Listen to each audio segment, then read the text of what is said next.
তো পন্টা বাস স্ট্যান্ডে নামার পর শরীর খারাপ হয়ে গিয়েছিল একটু, তারপর একটু রেস্ট নেওয়ার পর আমরা যাব পেছনের ওই গুরুদুয়ারাতে, যেটা এখন দেখা যাচ্ছে কিনা জানি না, সামনে গিয়ে দেখাবো।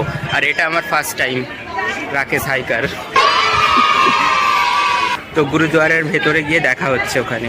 আর এখানে হোলির জন্য মেলাও বসেছে, তো আমরা মেলাতে একটু ঘুরবো, তারপরে ওখানে যাব। তো এখানে দুর্গাপুজোর মতো কিছুটা মেলাটা লাগছে, কিন্তু ভেতরে প্রচুর ভিড়। প্রথমে আমরা এই সাইডে যাব, এই সাইড দিয়ে ঢুকে ওই দিক দিয়ে ঘুরে ওই সামনের ওই গুরুদুয়ারাতে যাব। জানি না ভেতরে ক্যামেরা অ্যালাউ করবে কিনা, বাট ওখানে গিয়ে ট্রাই করব ফটো তোলার। এই মেলায় শুধুই কি জামা কাপড় বিক্রি হয়? শুধু জামা কাপড়ের দোকান?